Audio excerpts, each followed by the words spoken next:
start.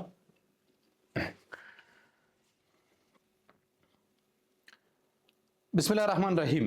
د ملګرو ملتونو امنیت شورا د هغه سار ډلې ماموریت یو کال نور هم وغځوه چې پر طالبانو د بندیزونو څرنګوالی څاري.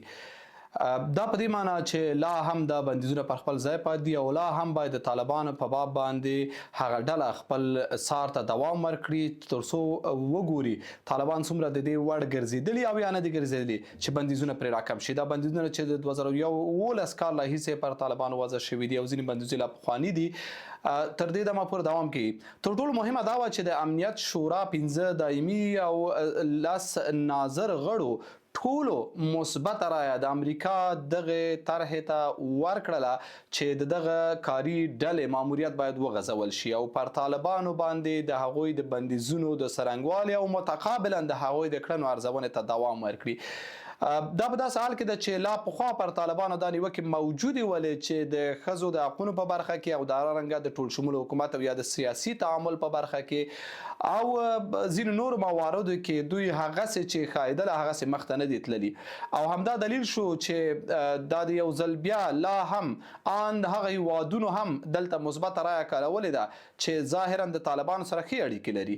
روسیه او چین هم دلته مثبته رایه وکاروله. ډېری شنونکي په دې باور دي چې روسیه او چین شاید موخه دا وي چې لا هم پر طالبانو فشار موجود وي تر څو ترهګرۍ سره په مبارزه کې هغسې چې دوی یې تمه لري هغه ځان ثابت کړي. د دې مبنا هم همدا ده چې د بشري حقونه د ښځو حقونه سیاسي تعاملات ټول شموله حکومت او بالاخره د ترهګرۍ سره مبارزه او یا نړیوالو ترهګرو ډلو سره د اړیکو پریکون هغه څه دي چې د دغه پریکړې په باب باندې د طالبانو سرنوشت ټاکلی شي. ولې طالبانو په تېرو 15 کلونو کې خپل سیاستونه خپلې کړنې او خپل اعمال داسې عیار نشو کړی چې بالاخره وتوانیږي د نړیوالې ټولنې او د نړیوال ټولنې هغه پام راواړوي یا قناعت یې حاصل کړي او یا حد اقل پر ځان باندې د بندیزونه حد اقل ته راورسوي. په هر حال د بندیزونو دوام هغسې چې بیا د طالبانو واین ذبیح الله مجاهد وایي ناکامه پالیسي ده او پر دوی باندې د فشار پالیسي هیڅ پایله نه لري او دې پالیسي ته باید دوام ورنه کړل شي بلکې د تعامل لاره خپله شي. آیا هغسې ده دا فشار به څومره پر طالبانو مؤثر واقع شي او طالبان به څومره بدلون ته اړ کړي او څومره یو ځل بیا کال وروسته که بیا بحث کوو طالبانو به بدلون کړي یعنې څومره توقع کیدای شي چې طالبانو به بدلون کړي. سلام وخت مو په خیر. د رڼا لید خپرونه زه میرویس سانکزی ته وړاندې کوم. دوه محترم مېلمانه مو خپرونې ته رابلل دي. د ستراتیژیکو څېړنو د نړیوال مرکز مشر ښاغلی ډاکټر حاتف مختار له ترکیې څخه را سره وصل دی او همدارنګه کوښښ مو کړی دی چې له کابل څخه سیاسي شنونکی مولوي عبدالجبار سانکزی هم له ځانه سره ولرو چې ځینې تخنیکي ستونزو له کبله تر دې د موږ سره نه دی وصل شوی. تمه لرو د خپرونې په لړ کې را سره وصل شي. مختار صاحب ستړي مشئ په خیر راغلی. ستړي ځای صاحب تاسو ستړي مشئ پاک الله مو لره. سلامت اوسئ. مختار صاحب ولې لا هم حتی د هغې هیوادونو لکه مسکو چې طالبان په رسمیت پیژندلي لکه چین چې طالبان سره اړیکې پالي هغوی هم دې ته لیواله دي چې لا باید پر طالبانو بندیزونه لرې نه شي او په دې برخه کې لا هم تحلیل او ارزونې ته دوام ورکړل شي. د دې لامل خپله طالبانو کړنې دي او که د دوی خپل سیاستونه؟ ستانیزی صاحب تاسو نه او تاسو لیدونکو ته خپل سلام او احترام وړاندې کوم. تر ټولو د مخه باید دا موضوع دلته وڅېړل سي چې د ملل متحد کوم ایمیج چې په افغانستان کې دی یا کوم کړنه چې په افغانستان کې تر اوسه دی مثبت نه و. که تاسو د ډاکټر نجیب د مذاکراتو ناکام پایلې وګورئ او بیا تر ننه د ملل متحد هغه سناریو چې په افغانستان کې راپورونه راغلي ناپیلی او بیطرف نه و. په ده لحاظ بل موضوع د طالبانو حاکمیت دی پر افغانستان. متاسفانه چې طالبانو ونشو توانېدلی چې د یو متوازن بیطرف ستراتیژیک سیاست په متعلق خپل دریځ نړیوال ته مشخص کړي. په ده لحاظ اوس هم افغانان نه پوهیږي چې طالبانو بهرنی سیاست او پالیسي څه شی دی. قطعا د طالبانو لپاره د ملل متحد تحریم یا دغه غځول شوی تحریم به څه مشکلات ورته وي خو ډیر زیات اثر به په خلکو باندې وي. تر ده چې او تر هغه وخته پورې چې طالبان د افغانستان د ملت غږ یې نه وي اورېدلی، د افغانستان ملي منافعو ته ژمن نه وي او داسې یو طرحه ونه لري چې افغانستان باید له انزوا نه ونه وځي، فکر کوم خلکو لپاره به ډېر مشکلات وي. متاسفانه چې ګورو طالبانو د روسانو سره ښه تعلق لري، د چینایانو سره ښه تعلق لري، اما چینایان او روسانو هم بار طالبانو ته ویلي چې تاسو په یو اجماع ورسیږئ، تاسو د نجونو ښوونځی او پوهنتون پرېږدئ، تاسو د افغانستان لپاره یو قانون اساسي جوړ کړئ، خپل مخالفین ومنئ، د قدرت په ګدۍ کې د خپل ملي ګټو لپاره یو تعریف ولرئ. افغانان هم د طالبانو نه همدا غوښتنه لري چې متاسفانه طالبان لا تر اوسه د افغانستان خلکو ته مثبت ځواب نه دی ویلی. که موږ په تاریخي لحاظ د ملل متحد ریزولوشن ته په اروپا کې وګورو او په امریکا کې وګورو یا په استرالیا کې وګورو یا داسې زموږ په میډل ایست او افریقا کې وګورو، تر ډېر ځایه ملل متحد خپل قوانین په خپله نقض کړي. د مثال په توګه د ملل متحد په 2م پاراګراف کې دا راځي چې هر آزاد او خپلواک ملک حق لري چې د خپل نظام لپاره یو تعریف ولري. اما ګورئ چې ملل متحد د امریکا سیاسي اهداف پلي کوي. که تاسو د ټرمپ بیانیه مو په ملل متحد کې لیدلې وي، نو هغه بیانیه داسې و چې نړۍ ته یې وویلې چې امریکا د نړۍ پولیس دی او تاسو باید د امریکا نه اطاعت وکړئ. په داسې شرایطو کې تنها موږ نشو ویلی چې دغه تحریم به په طالبانو اثر وکړي، خو زیات اثر به یې د افغانستان په خلکو باندې وي. دا د امنیت شورا او د ملل متحد سره په ګډه دغه تحریمونه په طالبانو لګولي او د ده تحریمونه څو عامل دی. یو دا دی چې د ښځو حقوق دی. متاسفانه طالبان هغه تعریف چې اسلامي امت ورنه لري هغه هم نه لري. داسې یو روایت لري چې هغه روایت تقریبا یو ملي نړیوال سټیج ته یو تهدید دی. مثال په توګه طالبان لا تر اوسه متوازن سیاست تعریف نه لري. بل دا دی چې طالبانو د نجونو ښوونځی او پوهنتون یې تړلی. بل دا دی چې حتی ښوونځی او پوهنتون یې تړلی، بلکې ښځې له کار نه هم منع کړي. په ده لحاظ طالبانو ته غوره دا دی چې افغانستان له انزوا نه وباسي. او بل تر ټولو اساسي بنیادی ستراتیژیک نقطه دلته دا دی چې موږ نشو کولی د روسانو او د چینایانو سره دومره نږدې شو چې د روسانو سره چې د امریکا سره په تقابل کې واقع شو، او د امریکا سره تقابل کې واقع کېدل د افغانستان د ملي ګټو په مخالفت په تضاد کې واقع کیږي. بله، اساسي بحث دا هم دی چې د دغه حالت دوام 15 کاله تیر شوله، دا چې موږ څه ستونزې لرو، څه ښه لرو، څه بد لرو، هغه یوې خواته. ولکه ستاسو چې ویلې دا هر بندیز که په هر واکمن باندې وي، ولې هغه ډیر زیات اغیز یې بیا پر خلکو هم وي، ځکه په دې بندیزونو کې هر ډول اړیکه طالبانو سره، نور مالی مسایل، دا ټول تر فشار لاندې راځي. نو کله چې دا بحث تر فشار لاندې راځي، طبعا طالبان ته واکمن دي، پر ولس هم اغیز راځي. خبره دا ده چې د دغه وضعیت دوام به تر کله وي. طالبان خو دا اوس هم تاسو به د مجاهد خبرې اوریدلې وي چې وایي مونږ د فشار سیاست نه منو، هغه ناکام او تعامل دی وشي. نو خبره دا ده چې دا به تر کله دوام کوي. دا د ساکل تمدید شو، بل کال به بیا تمدیدیږي، او غس او پریکنده دریز موږ تر اوسه د هیڅ جهت څخه نه دی لیدلی. هوښیار ملتونه او هوښیار نظامونه کوشش یې دا دی چې په نړیوال انزوا کې نه وي. هوښیار نظامونه د خپل ملتونو لپاره داسې تدبیر مومي چې د دوی په جغرافیه کې جګړه نه وي. که چیرې افغانستان مسلسل په انزوا کې وي، استخباراتي او نیابتي جګړې په افغانستان کې حتمي او قطعي دی، او ګاونډیان د افغانستان په امورو کې مداخلت کوي او دغه پلمه په لاس کې وي چې ګوري طالبانو انساني حقوق په افغانستان کې تر پښو لاندې کړي. طالبانو ته غوره بنیادی او اساسي زموږ غوښتنه او د افغانستان د ملت غوښتنه دا دی چې د افغانستان ملي منافعو ته یا ملي ګټو ته ژمن پاتې شي. تر هغه وخته پورې چې د خپل ملت غږ نه یې اورېدلی، په یو ملي اجماع په توافق نه یې رسېدلی، یا یو ستره عظیمه لویه جرګه ونه غواړي، د نړیوال انزوا نه به ونه وځي. دویم موضوع د نجونو ښوونځی او پوهنتونونه. که تاسو د افغانستان د نسل ته اوس وګورئ، یو دقیق او عمیق مطالعه کړئ، ګورئ چې همدغه نوی نسل د دوی د تهدید او د تحقیر تر سوري لاندې د پردیو استخباراتو لومو ته غورځېږي، هلته جذبېږي، بېرته د خپل خاورې او د تاریخ پر ضد استعمالیږي. طالبان که د خپلواکي ادعا لري، خپلواک ملتونه پرته له تعلیم او تحصیل خپلواک کېدلی نشي. موږ په کوم پیړۍ کې چې قرار لرو، دا پیړۍ د انفارمیشن ټیکنالوژي پیړۍ دی. دلته ساینس او صنعت وده کړې، دلته نړۍ حتی اوس چې کوم سناریو په نړۍ دی شاید د نظامی او بل بڼه ځان ته ولري، طالبانو ته غوره دا دی چې د ملل متحد د انزوا نه ځان وباسي. دویم موضوع دلته دی که چیرې طالب دا کار نه کوي او د افغانستان د ملت هغه داعیه او هغه مسایل چې ملت ته ضرورت دی او د دوی لپاره هم مفید دی، که طالب یو ستره لویه جرګه غواړي، خو دا طالبانو لپاره مفید دی. که طالبان یو ملي اجماع سره کار کوي، یو ملي اجماع غواړي، طالبانو لپاره مفید دی. که طالبانو د افغانستان د نجونو ښوونځي او پوهنتونونه خلاصوي، خو طالبانو لپاره مفید دی.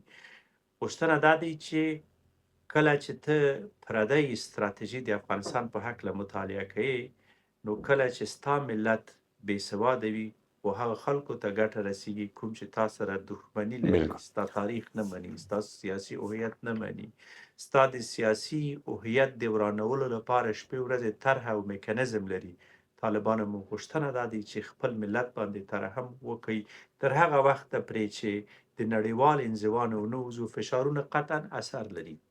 همدا اوس ملل متحد وایي چې بله عاطف صاحب تاسو سره مختار صاحب تاسو سره ګرځو بیا مطمئن ډیره مننه. ښاغلی ستانکزی هم له موږ سره وصل شوی دی. ستانکزی صاحب په خیر راغلی. واین وخت کې پوښتنه مطرح کوم، د امنیت شورا د دغه ډلې د ماموریت د غځولو معنا دا چې لا هم د بندیزونو په باب نظر تغییر نه دی کړی، د بندیزونو دوام دی. خبره دا ده چې دا بندیزونه مخکې عاطف مختار صاحب اشاره وکړله چې دا بندیزونه اساسا پر خلکو ډیر زیات فشار راوړي. ولې طالبان هغه مشروع مسایل نه مراعاتوي چې د هغې پر اساس باندې حد اقل دغه مسایل رفع شي؟ بسم الله الرحمن الرحیم. تاسو ته محترم مېلمنو ته محترم اوریدونکو ته السلام علیکم. محترم ستانکزی صاحب، موږ خو په کراتو دا ویلي دي چې ډلې متحد اوس په اوسني شرایطو کې هغه حیثیت چې دوی مخکې لرلو په دا څو کلونو کې له لاسه ورکړی، که یې نه وای ورکړی، په خپل مسائل نن فلسطین کې مطرح کړي و. هغه ظلم چې د فلسطین په خلکو باندې ده، د هغو نه به یې پرده اوچته کړې وه. کوم ظلم چې په سودان کې روان ده، په هغو کې به دوی منډه اخیستې وه او په دنیاوالو به یې غږ کړی و چې باید د سودان جنګ بند کړه. همدارنګه کوم مشکلات چې په اوکراین کې پیدا شوي دي، هلته به دوی کوشش کړی و چې هغه جنګ دوی بند کړی وای. خو متاسفانه چې افغانستان داسې یو هېواد ده چې هم وارسا پې ظلم وکاو، هم ناټو پې ظلم وکاو، اوس لاخر ته یو وړوکی ډانګی دا ملل متحد هم پسې راخیستی ده. ملل متحد په افغانستان کې څه غواړي؟ په افغانستان کې اوس امن راغلی ده. هغه ژبني اختلافات چې په افغانستان کې هغه پای ته رسیدلي دي، قومي اختلافات پای ته رسیدلي دي، تنظیمي جنگونه چې په هر ولسوالیو کې د هر تنظیم ترمنځ هغه ختم شوي دي. هغه قومندانان چې په خپلو منځونو کې قوي دښمنۍ وي او په سوونو کسان د دوی په منځ کې وژل شوي دي، هغه نن ټول په یوه منځي سره راټول شوي دي. هماغه مخالفین قومندانان اوس یو تر بله درس سره لري، خپله دوستانه یې دلته سره روانه کړې ده. قوي قومندانان زه درته د هغوی نومونه ښودلی شم چې نن په افغانستان کې پاتې دي. نه د هغوی د امنیت دپاره مشکلات شته او نه د هغوی د سر دپاره مشکلات شته او نه هغوی یو ورځ امارت اسلامي راکش کړه چې راسه حساب ورکړه چې کوم جنګونه تا کړي. په افغانستان کې اسلامي هغه قوي قربانۍ ورکړي. یوه قرباني دا وه چې اشغالګرو سره جهاد وکاو او اشغالګر یا په مذاکراتو یا په زور د افغانستان وایستل. دوهمه قرباني دا وه چې عمومي عفوه یې وکوله، هېچ چا ته یې لاس ورانه چاود، هېچ چا ته تکلیف پیدا کړ، نه له چا سره مشکلات پیدا کړل، ټول افغانان سره یو سوه. هغه اختلافات قومي چې په افغانستان کې وه، ژبني افات هغه بالکل پای ته ورسېدل، د جنوب نه د افغانستان تر شمال، د افغانستان د بالکل شرق سانګزی صاحب اوس تاسو یو سوال وکړ چې دوی چی شي غواړي دا شوی دي. زبر د پرون دغه پریکړې هغه مبنا چې ول هغه تاسو وایم چې هغه په اساس د تصمیم نیول شي. بل تاسو چې د امنیت شورا د ملګرو ملتونو د حیثیت اسټیج باسو هغه خبره بس تاسو تر یو حد دوی د اغیز لار خصم وي ول دا تصمیم په امنیت شورا کې د امریکا پر رای نیول شوی، د چین پر رای نیول شوی، د روسیې پر رای نیول شوی دا د وادونه اغیز او دغه نوري وادونه. خبره دا د دوی وای د خزو حقوق د انجونو خونځي دا ډیر زیات تاثیر لري په دې پریکړه باندې.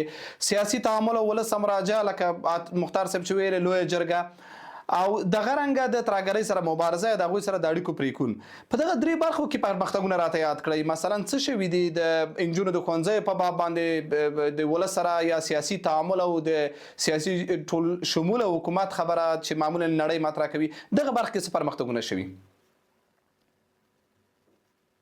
زه د تاسو مهرباني وکړئ په افغانستان کې 380 ولسوالۍ دي او دا 380 ولسوالیو ته تاسو خپل ایهات ولګي او خپل یو میډیا هم سره ولګي او حالت د عوام خلکو د سیاستونو پوښتنه وکړي چې هغه و شرایطو کې خوشاله دي او که په مخکینه شرایطو کې خوشاله. دا یو موضوع دا چې په کابل کې یو کم تعداد خلک دي په سلو کې 15% خلک یا 10% خلک وګړي ازادي غواړي، هغه جدا مسله ده. بل مسله دا ده چې په افغانستان کې هغه نه بندش په سیاستو نسته ته چې نن وزارت سیاحت ته لاړ شي سیاست پکې کار کوي، نن چې ته بعضی اداراتو ته لاړ شي سیاست پکې کار کوي، زنانه پکې کار کوي، وزارت داخليه کې بعضو پوسټو باندې زنانه کار کوي. همدارنګه تر 12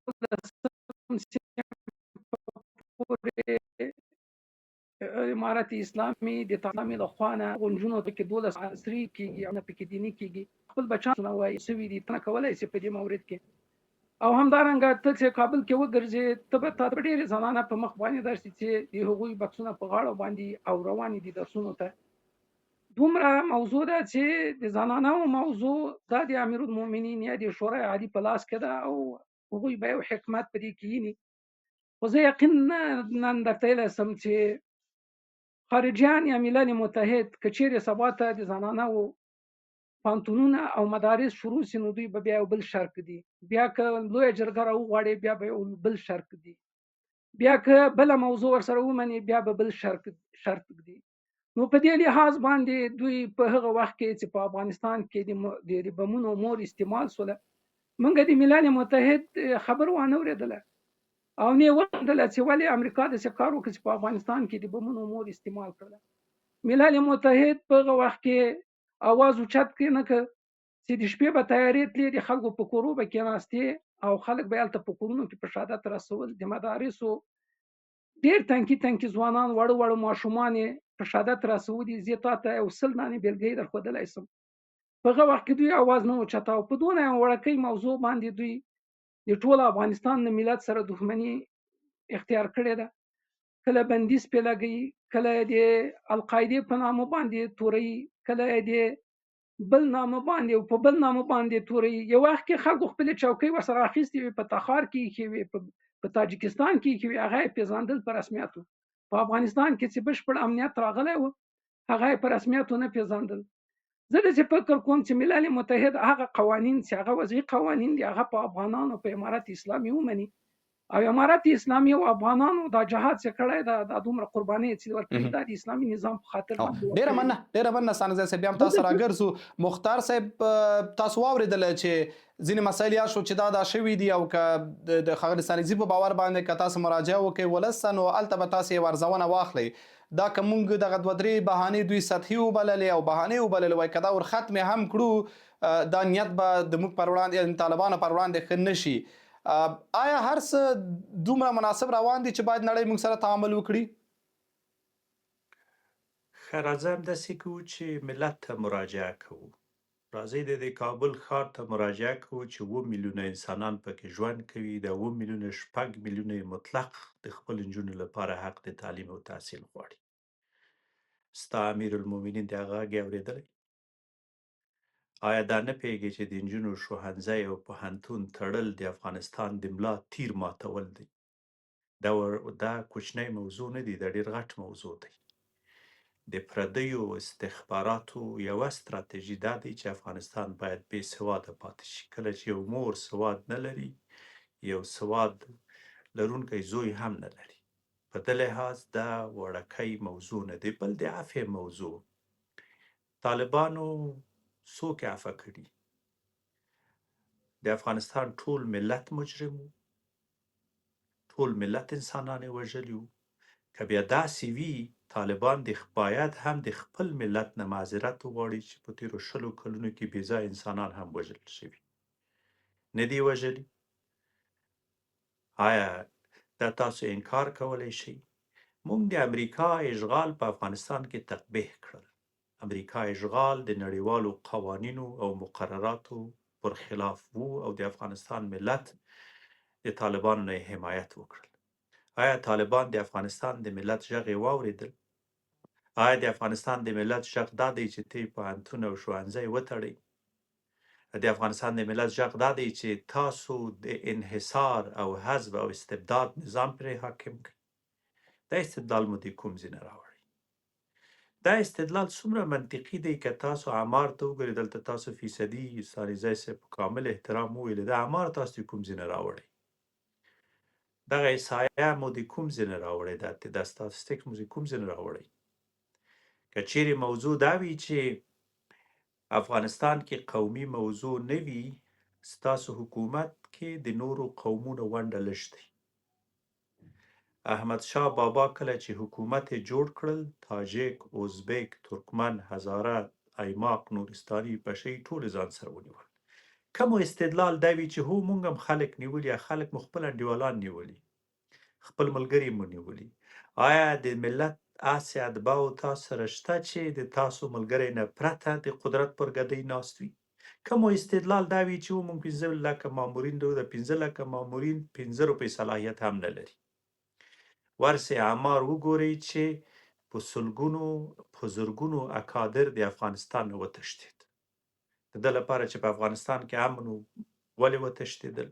پوښتنه دا دی چې یو ملت باید غږ ولري. آیا په افغانستان کې ملت حق لري؟ آیا څوک حق لري چې په امیرالمؤمنین انتقاد وکړي؟ څوک حق لري چې دنه پوښتنه وکړي چې په کنړ او نورستان کې موږ دا خلک ونیول، زندانونه مو ورنه ډک کړ؟ تاسو آیا د ده جرم ځواب ویلی شئ؟ آیا د اندراب و تخار و فرخار و طالقان خلک مو زندانونو ته نه دي اچولي؟ په ده لحاظ کوشش مو دا وي چې واقعیتونه ووایو. واقعیت زموږ د ټولنې دا دی چې نظام د افغانستان د ملت غږ نه اوري. که استدلال دا وي چې امیرالمؤمنین مو انسان دی، بشر دی، او بشر او انسان نه سهوه کیږي. امیرالمؤمنین تر ټولو ستره تاریخي اشتباه او سهوه دا وه چې د افغانستان د نجونو ښوونځی او پوهنتون یې وتړل، او دا نه جبرانېدونکی پیښه دی. دا مختار یو صاحب، معمولي خبر نه اوس دی. خبره دا ده په دې لکه لحاظ څنګه چې ښاغلي ستانکزي ویلې، اجازه راکړئ مانن اجازه راکړئ دا خبره مې ها تکمیل مهرباني کړم. مهرباني خبره مې تکمیل کړم. دویم موضوع دلته دا دی چې تاسو په کابل کې ټول میډیا تر خپل انحصار لاندې راوړئ. خلقیان او پرچمیان تاسو ته چې تر پرون یې همدوی وژل، هغه دوی تاسو ته لابي کوي. شخص چې ستاسو په ضد یو خبرې وکړي، بله ورځ استخبارات نیولې وي. په دې لحاظ خپل ملت ته باید موږ واقعیتونه ووایو چې نه د ازادي د بیان شته. داسې خو نشي کولی چې خلک لکه پسونو غوندې ژوند وکړي او هر څه چې تاسو غواړئ باید دغه رقم وشي. که نن نړیوال موږ په رسمیت نه پیژني، قطعا ملل متحد ډیر خپلواک هم نه دی، د امریکا تر لمسون لاندې راځي. ته چې په داسې یو جغرافیه کې واقع یې چې یو خواته د یو ګاونډی در سره مخالف وي، بل خواته د بل ګاونډی در سره مخالف وي، دواړو سره جنګېدلی یې، استخباراتي او اطلاعاتي او امنیتي مسایل ستا پر خلاف وي، داعش په تا تپي، آیا ته ضرورت درته نه لري چې خپل ملت بسیج کړي او ستره ملي اجماع منځته راوړي او ستره لویه جرګه منځته راوړي؟ دا ستا په ګټه نه دی. په دې لحاظ د افغانستان اسلامي امارت، طالبان، هغه چې په دې قدرت پر ګدۍ ناست دي، د کبر او غرور د دغې آس نه راکوز شئ. د تاسو نه تر مخه ډیر دلته زورور ناست و، هغه دې اوس شته. د افغانستان بالکل ملي ګټې دا دي چې د پوهنتون او او دروازې د افغانستان نجونو ته خلاص کړئ او یو ملي اجماع منځته راوړئ. په هغه صورت کې تاسو کولی شئ چې مختار افغانستان صاحب وژغورئ. دلته ښاغلي ستانکزي صاحب هم اشاره وکړله او ما نن د مجاهد صاحب خبرې مو اورېدلې د دغه موضوع بندیزونو دوام په هکله چې نظر ورکړی و. لکه څنګه چې ستانکزي صاحب ویل استدلال دا دی چې وایي موږ دا لاسته راوړنې لرو او نړۍ ته مو دروازې پرانیستې دي او موږ تعامل غواړو، مثبت تعامل غواړو، چاته ضرر نه پېښوو، ترهګرو سره اړیکې پرې شوي دي، موږ د ترهګرو پر وړاندې مبارزه کوو او ځینې اکثرا دا مسایل توجیه کېږي په دې چې دا زموږ کورني مسایل دي او دا هم د حل خواته روان دي او دا منفي تبلیغات دي. خبره دا ده چې آیا لکه څنګه چې طالبان لا هم له مثبته اړخه خپل دریځ مثبت بولي او مثبت ټینګار پرې کوي او همدا ټینګار کوي چې موږ سم روان یو، آیا بدلون به وکړي د فشارونو پر وړاندې؟ لنډ ځواب راکړئ بیا به ثاني صاحب ته زما په فکر په نارت کوریا کې هغه نظام هم ځان ته توجیه لري. هر دیکتاتور نظام ځان ته توجیه لري، ځان ته روایت لري، ځان ته باور لري. اما تاسو باید د افغانستان عمومي افکارو ته مراجعه وکړئ، د افغانستان خلکو ته مراجعه وکړئ. خلک چیرې دي؟ یو. دویم موضوع دا دی چې د مجاهد صاحب خبرې هغه خو د حکومت سره دی، باید د حکومت موقف ووایي.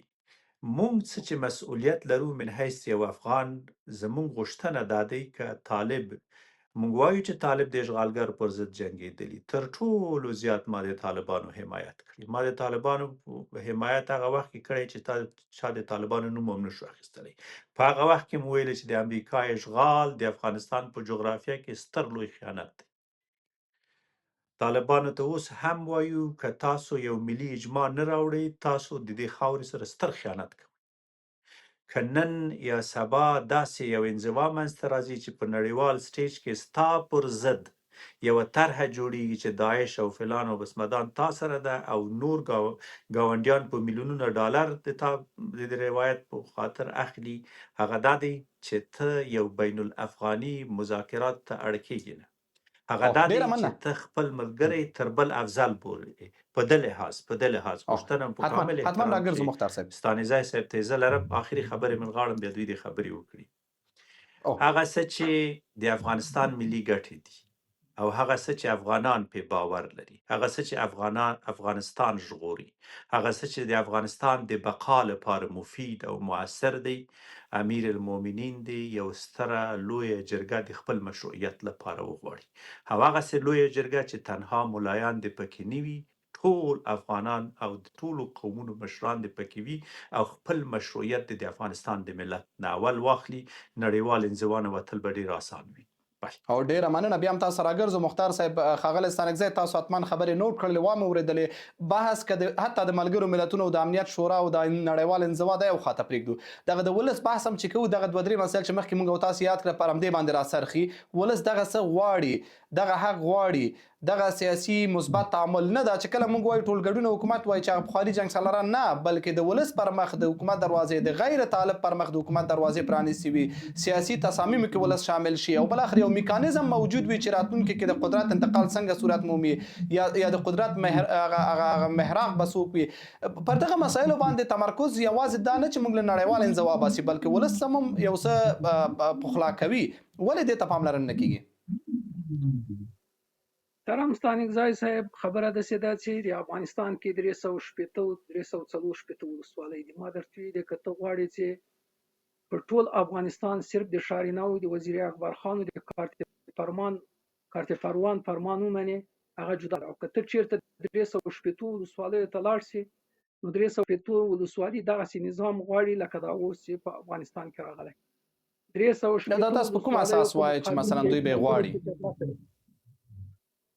340 ولسوالیو په مقابل د اشغالګرو کې جهاد کړی ده، عوامو جهاد کړی ده، د افغانستان خلکو جهاد کړی ده، د افغانستان پوځ کې جهاد کړی ده. دا امارت اسلامي چې راغلی کابل ته او مامورینو ته عفو وکوله او مامورین په خپلو چوکیو پرېښودل، بل هېڅ حکومت تقریبا چې امریکا ته لاړ شي داسې نه دي کړي چې هغه مطابقه په خپلو چوکیو پرېښي. په وزارت تحصیلات عالی کې 3 ریاستونه دي چې یو ارزیابي بیرون مرز ورته وایي چې د هغې یو څه موده مسؤلیت له ما سره و، او یو د خصوصي پوهنتونو ریاست ته او یو د دولتي پوهنتونو ریاست ته. ما ته یو مامور راغی نوی مقررېده، ما د درس دی چیرته ویلی وایي په هندوستان کې مې ویلی، بل راته ویلي چین کې مې ویلی. ما ویلې اوس چیرته مقررېږي؟ وایي په وزارت مالیه کې مقررېږم. نو دی چې کله تللی و په د جمهوریت په وخت کې دی فارغ شوی و او دی راغی امارت اسلامي په وزارت مالیه کې مقرر کړ. ما د خپلو مامورینو ته ورته ویلې چې دا خو ډېر کسان ماشاءالله داسې مقررېږي چې د جمهوریت کې دوی درسونه یې لیدي، د پوهنتونو فارغ شوي دي او اوس مقررېږي او خلک داسې تبلیغات کوي چې دا چوکۍ ټولو طالبانو نیولي. تاسې مهرباني وکړئ دا احصایه راټوله کړئ چې امارت اسلامي راغلی ده له هغې ورځې نه تر اوسه پورې دغسې شاګردان چې له پوهنتونو له بیرون مرز نه فارغ شوي دي د هغو لیست راکړئ چې څومره کسان مقرر شوي. 14,600 نفره لیسانس مقرر شوي، لیسانس والا محصلین، 2,800 نفره ماستران مقرر شوي وو او همدارنګه 1,300 نفره چې دکتورا یې کړې وې په مختلفو رشتو کې دا مقرر شوي. بیا لاړم د خصوصي پوهنتونو ریاست ته چې د هغه انجینر صاحب سلیم د لوګر هغه رئیس ته هغه ته مې دا خبره وکړه. هغه مې وایي دا ډېره عجیبه خبره ده، ته ودرې زه احصایه ټوله کړم. 25,000 نفره د خصوصي پوهنتونونه په مختلفو وزارتونو کې مقرر شوي دي امارت اسلامي له راتګ نه وروسته. بیا لاړم دولتي پوهنتونو ته، د هغوی رئیس چې ده هغه محترم حضرت الله مبارک صاحب ده، هغه ته مې هم دغه موضوع وړاندې کړه چې تاسو څونه کسان مقرر شوي دي. هغو ویلې چې 26,800 نفره ده. د لیست ما مخکې پروته چې هر وخت کې ته غواړې زه درلېږلی یم څه. نو دا تقریبا 80,000 نفر خواوشا کې د امارت اسلامي له راتګ نه وروسته د مختلفو رشتونه چې کسان فارغ شوي دي د امارت اسلامي په خپلو وظیفو کې جذب کړي دي. اوس ستانکزی صاحب بله که څه هم نه غواړو مثلا دا بحث دې مسلې ته راغکو، خو ستاسو امر چې وړاندې کړلی ښه کیدای شي ځینې خلک استدلال وکړي چې همداسې لسګونه زره خلک موږ ادرس لرو چې وزګار شوي، له دندو لرې شوي، لسګونه زره مېرمنې له دندو لرې شوي دي، لسګونه زره نور کادرونه له هېواده وتلي یا له دندو لرې شوي دي. دا اوس موږ امر لرو په پوهنې وزارت کې، په نورو وزارتونو کې کسان له دندو لرې شوي تنقید سره عنوان لاندې. خبره دا ده خیر دا خو یو بحث دی، ولې د لویې جرګې بحث وشو او دغه رنګه د نجونو پر مخ د پوهنتونو دروازې یا د ښوونځیو دروازې خلاصون چې دا کولی شي د اقل موږ هم خپل ولس سره پخلا کړي، هم نړۍ سره پخلا کړي. بیا که نړۍ نورې پلمې لټولې بیا به هغه وخت موږ هم هغوی ملامتوو. زه داسې فکر کوم محترمه چې هغومره بندیز نن په کابل کې په پردیو زنانو نسته، چا مخه نیولې. ته ښه بېلګه یې دا ده چې ته لاړ شې سبا داودزیي پلازې ته، هلته ښځې دوکاندارانې دي. خو دا اصل نه دی، مکتب ته نه ځي. ته کولی شې چې کارتناو ته لاړ شې، ته کولی شې چې همدارنګه دغه ګلبهار سنټر ته لاړ شي، نورو داسې قوي ځایو ته سیاسر یې ګرځي، سیاسر یې درسونه وایي، سیاسر یې سبقونه وایي او هغه مدارس چې دیني امارت اسلامي جوړ کړي دي او تاسو خو په هغو مورد باندې بالکل نه ارزیابي وکوله او نه معلومات وکول چې دومره دیني درسونه مدرسې جوړې کړي دي. زه به تا ته یوه موضوع وایم، ستانکزی صاحب 1 دقیقه ماته وخت راکړه. او حتما کافي وخت. ته چې ته له کارت پروان او یا له خوشحال خان حرکت وکړي، تر ارګه تا ته 200 مکتبونه په مخه درځي. هر مکتب په 200 په 80 په 80 په 150 جریبو کې جوړ شوی، خو یوه مدرسه دیني به تا ونه وینې چې مخکینیو حکومتونو جوړه کړي. ته چې له ارزاني قیمت نه حرکت راوکړې تر ارګه پورې، نو ته به 200 مکتبونه وګورې په لار کې، خو متاسفانه یوه مدرسه په 2 جریبو کې هیڅ حکومت موږ ته نه ده جوړه کړې. ته چې له خیرخاني حرکت وکړي تر ارګه، نو 500 وګورې، هر یو په لاسو په 15 جریبه کې. متاسفانه د موږ افغانستان 2 جریبه هم په مدر باندې نه ده وقف کړې. او همدارنګه په افغانستان کې ته 11 چرایو کې چې راګرځې، په 11 چرایو کې مخکینیو حکومتونو دلته سینماوې جوړې کړې، متاسفانه چې یو مسجد یې نه و جوړ کړی. د دې مزنګ سینما، د سینما پامیر سینما، د پښتونستان واټ سینما، د بهارستان سینما، همدارنګه نورې. دا هغه حکومتونه و چې ملت او د افغانستان اطرافي او د بازار خلک سره جدا کړي وو. نو او ته چې حرکت وکړې د کابل په سړکو ګرځې، نو ته به یو کس وګورې چې قضا حاجت ته یو کس د سړک په غاړه ناست دي. په ښاروالۍ هم ډېر کوشش شروع کړی چې باید په هر ځای کې تاسې دغه ځایونه جوړ کړئ چې هلته قضا حاجت ته خلک ځي او ازادي پکې. دا کابل له سابق نه داسې وران ده اوس امارت اسلامي چې مټې رابرټ وهلي دي سرکونه ازادي، کابل جوړي، په کاجت جوړي، په کابل جوړي، په مکتبونه جوړي. وزارت تحصیلات عالی ته په ټول حکومتونو کې 15 میلیارډ بودیجه ورکول کېده، اوس امارت اسلامي 2 میلیارډ بودیجه ورکوي. ولې؟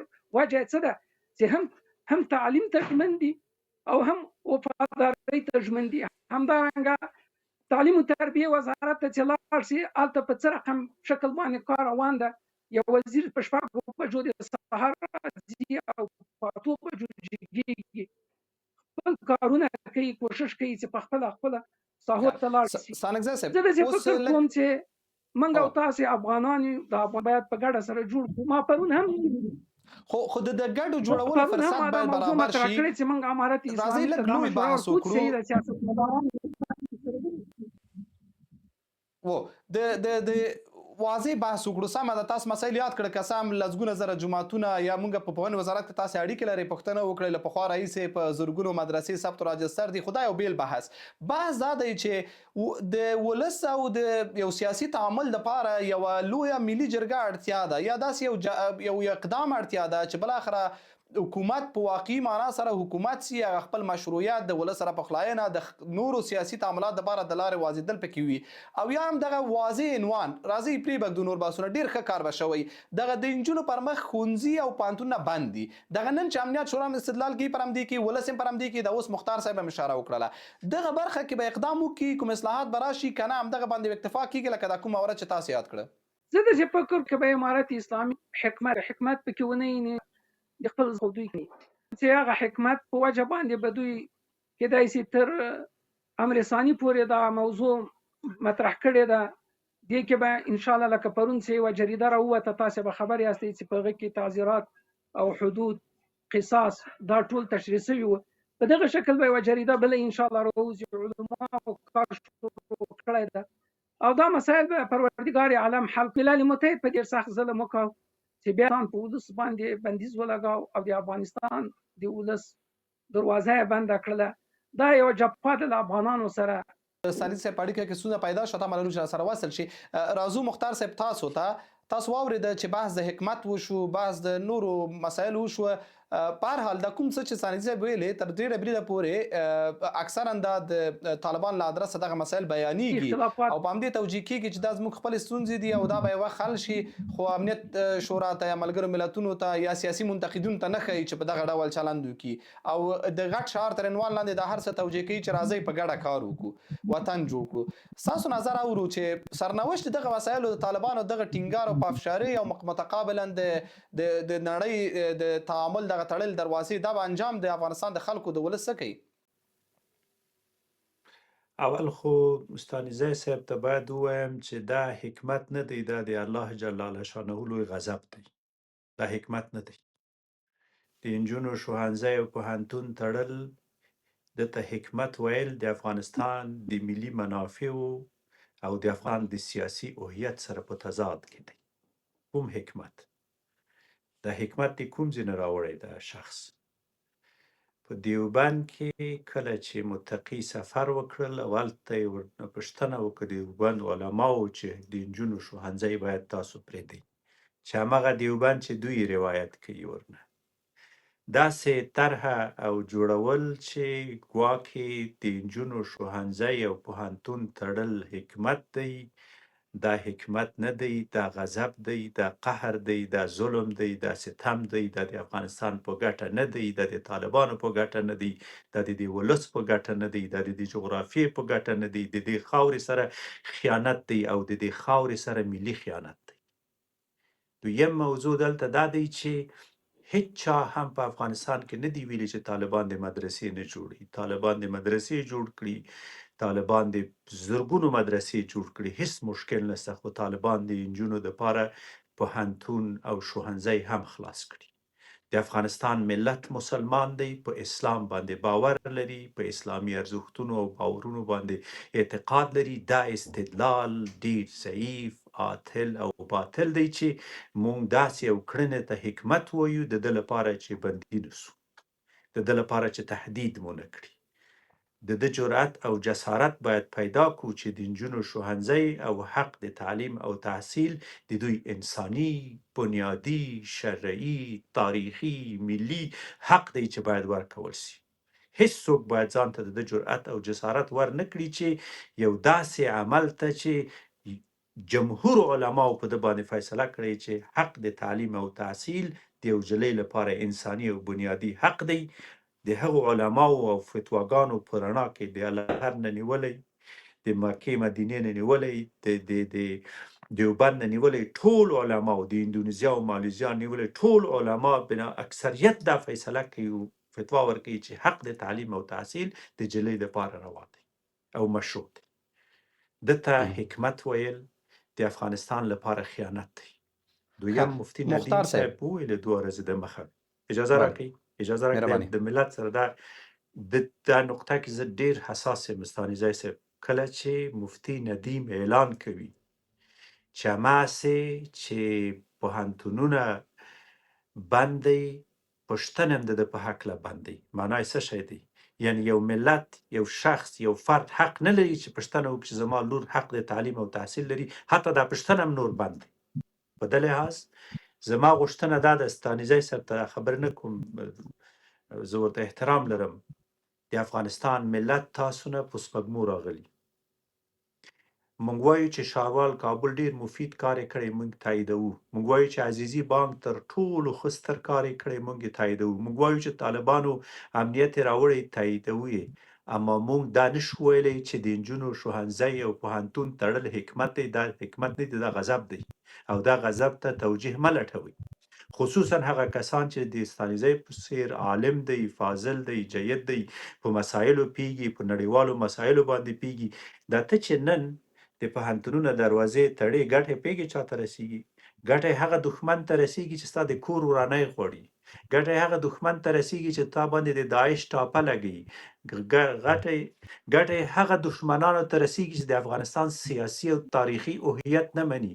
هغه خلکو ته رسیږي چې نن په میډیا کې وايي ما افغان نیستم. وجه دا دی چې تا د هغه پوهنتون او مدرسه او مکتب دی ورته تړلی، مکتبونه دی ورته تړلي. زموږ غوښتنه د افغانستان د اسلامي نظام، اسلامي امارت، د طالبانو د زعیم اولوالامر نه دا دی چې د افغانستان بقا په ده کې دی چې حق د تعلیم او تحصیل نجونو ته ورکړي. که بیا دا نه کیږي، که تاسو دا نه غواړئ، د ملي اجماع خبره کوئ، نن چې ته په نړیوال انزوا کې یې او ته چې پرون د امریکا سره جنګېدلې، د افغانستان ملت د تا تر څنګ ولاړو.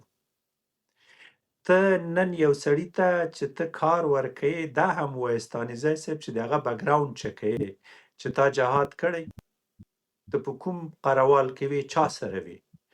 ته چې د طالب سره هغه رویه کوې، د خپل ملت سره هغه رویه لري. واقعیت امر دا دی چې نظام مو استبدادي دی، او استبدادي نظام اسلامي نظام نه وي. اسلامي نظام د تمدن، مدنیت، د حریت او ازادي هنداره دی. اسلامي نظام کې غلامي، سلیوري، ماډرن سلیوري شتون نه لري. اسلام حق تا درکوي چې ته خپل اولاد ته حق د تعلیم او تحصیل ورکړي. د اسلامي نظام د امیر نه، د اولوالامر نه پوښتنه وکړي چې زما حق دلته چیرې دی. آیا زه خپل امیر المؤمنین کتلی شم؟ زه لا تر اوسه خپل امیر اجازه المؤمنین راکړئ نه مختار صاحب. پیژنم په تمام معنا. ښه په ده لحاظ غوښتنه د دا دی، غسار ډلې د ماموریت تمدید بله مختار صاحب، زه غوښتنه هم کوم تاسو تفصیل به واورو. دغه ډلې د سار ډلې د کار تمدید په دې معنا هم ده، اول دی چې بندیزونو دوام یو څرک دی، دا هم دی چې طالبان ته یو بل فرصت یو کلن ورکول شو چې وارزول شي که دوی څه اصلاحات راولي. آیا طالبان به دغه امتحان کې یا دغه د ارزونې پروسه کې نرمښت وښیي، مختګ به ولري، بدلون به وکړي او که نه؟ او دا غواړي چې افغانستان د نړیوال انزوا کې ونه اوسیږي. دا خو داسې نه کیږي چې ته زه د هېڅ نړۍ پروا هم نه لرم، خپله بس په خپلو پښو چې هر څه مې زړه کې هغه کوم، نړۍ پیږي او کار یې پیږي. ته په د نړۍ کې یو کور یې، حق لرې چې د خپلو ارزښتونو، باورونو، اعتقادونو په رڼا کې یو نظام ولرې. خو پوښتنه دلته دا دی چې طالب جانه دا را سره ومنه چې په دغه جغرافیه کې ټول افغانان تا سره مشترک حق لري. د خلکو غږ مه محدودوئ او که ته یو ملي اجماع راوړې د احمدشاه بابا یا د میرویس نیکه په څیر یو ستره عظیمه تاریخي لویه جرګه راغواړي او په هغه کې د خپل امیر المؤمنین هم باسي او هغه امیر المؤمنین د خپل ملت د خپل مشروعیت اخلي، دا تر ټولو غوره د طالب لپاره مفید او مؤثر دی.